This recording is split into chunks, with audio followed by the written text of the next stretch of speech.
Hi, this is Jane with Green Side Up. Today we are going to talk about houseplant myths debunked. In other words, things that really might not quite be true. Well, there might be a little bit of truth in them. You stay tuned and we'll talk about houseplants. Myth number one is that all plants need a lot of direct sunlight. Not all plants do. So here's kind of what I tell my customers here. It is true that all plants need light. For instance, you can't put a plant in the bathroom with no light except when you shower during the morning. It's not going to do well. However, not all plants need direct sunlight all day long. Think about in your house, you have a roof, you have walls, you maybe have a porch, you maybe have some curtains. Those plants aren't getting a lot of light, some of them, and yet they're thriving. There are some plants, like a sansevieria, or mother-in-law's tongue is also a name for it. Anyway, or snake plant also. These plants can thrive with very low light. That doesn't mean they don't need any light at all, but very low light. Other plants, like some of the plants behind me here, they need more light. Especially if you have, say, like a flowering plant.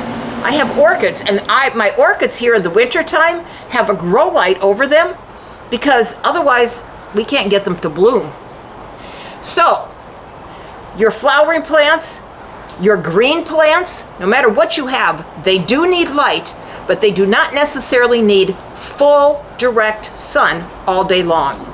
Most plants, it will say bright indirect light. You can put them close to a window, but not like this close to the window, and they're going to do fine. And sometimes you just kind of have to play it by ear. Myth number two, you should water your plants on a strict schedule every single time. Nope, not exactly. Because things change.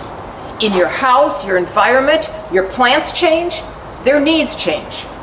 So, there are some plants that you can water every single week. For instance, ferns. They're going to need to be watered at least every week, maybe even more often, depending on how warm it is in your house. Something like a sansevieria or other type of succulent plant. Those do not need to be watered as often. If I watered this as often as I water this one will die because it's too much water. Now, say that I watered this little pot, say I watered this every 2 weeks, and then maybe something changes. Maybe I change sizes of pots. Now I may not need to water it as often. Or say that we go from winter when it's kind of chilly, even next to your windows it's kind of chilly even with the heat going, and now it's summertime and there's more sun coming in. You might need to water your plants more often in the summer because it is warmer than you do in the winter. Or perhaps you keep your house very warm in the winter and very cool in the summer. That might be reversed then. You kind of have to, again, play it by ear. You have to check your plants. An easy way to do that, take your finger and just stick it into the pot. If it is moist, to say like that first digit on your finger, don't need to water that today. Often what you do need to do is you need to check each plant on a regular basis, and you'll learn which plants need to be watered more often, which ones don't. So, don't treat everybody the same. Another myth is that misting your plants is enough water for them, enough humidity for them. Wrong again. So, most plants do need to be watered into the soil with a watering can. So you're actually putting water on them. Now, it's not wrong to mist like that, but by misting, you're kind of adding humidity. You're not necessarily watering the roots. you need to make sure that on your plants, the roots are moist. Now again, we've talked about how often you do that, and some plants need it every week, some plants need it less.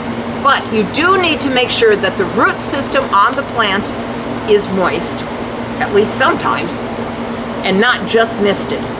Some plants really don't need to be misted at all. Some plants will thrive when you give them a little extra mist throughout the week. You don't necessarily have to do it every day. If you have a plant that does need extra humidity, you can always do, say for instance, pebbles on the bottom of a saucer, put some water in there. The plant would sit on top of those pebbles, so it's not in the water, but the water will evaporate and will give a little extra humidity to the plant. Now there are certain times that you do need to mist. So we have a special thing growing here in our greenhouse right now. We planted some tomato seeds and pepper seeds, and they are in little starter trays. They do need to be misted on a regular basis. So for instance, if I just dumped water on them, it would dislodge all the seeds and it would make a mess. So those we do mist, and by doing that, it keeps them moist enough so that the seeds will germinate. Another myth is that yellow leaves on a plant always means it's overwatered. Wrong, not always. There are some plants that just automatically will have yellow or brown leaves because that's just the nature of the plant. For instance, this is a syngonium. This kind of plant always has little brown and yellow leaves. I just pick them off. My plant at home does the same thing. It's kind of like us losing hair, you know, you lose your hair but you still have hair. Or a dog that loses hair, and well, you know, there's always hair everywhere. Anyway, so that's just the nature of the beast. That's just what those plants do. Now, there are other types of plants. For instance, this one.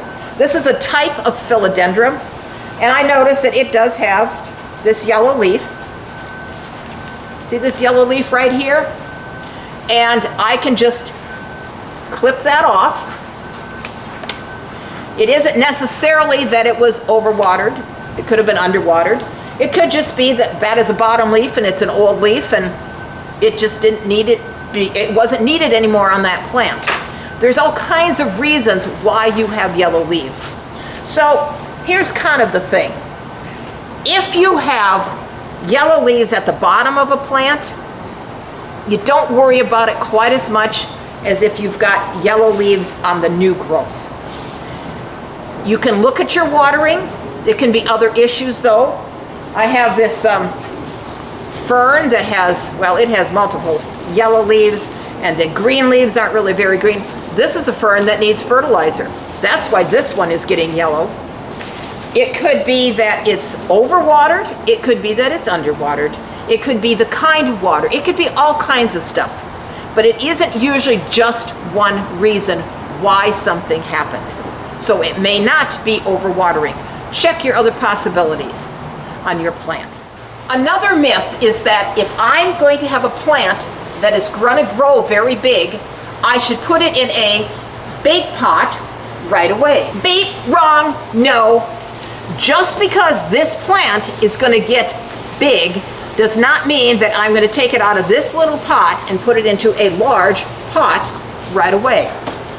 You always want to move up just a size or two. So for instance, this little sansevieria is in a 4-inch pot. If I'm going to repot it, I'm going to put it into something like a 5-inch pot. Eventually, it will probably go into a pot this size, but not yet. It's just a baby. That's kind of what happens if you put a little tiny plant into a great big pot. It's too hard to control the water. It's too hard to control just so much. And eventually what happens is often that plant will just fade away and die instead of grow.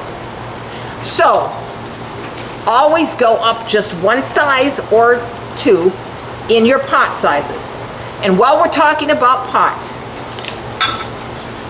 any pots that we use here in the greenhouse always has drainage holes. There are some absolutely adorable little pots out in the market, and they have no drainage holes. We call them death pots because it is so hard to control your watering with these darling little pots. If you want to buy a pot like this, great, buy all you want. But keep your pots, your plants, potted in their pots with holes. Put them in, take them out to water, and then you can put them back in. I hope that you have learned something about some of the myths that have been debunked in this video. And if you have questions or comments, please leave them at the bottom of the video. We appreciate you watching these. We always need to have some ideas of what to do, so if you have any ideas, like I said, just leave your comments. Oh, and don't forget to hit the subscribe button. This is Jane with Green Side Up, wishing you a very happy and sunny day.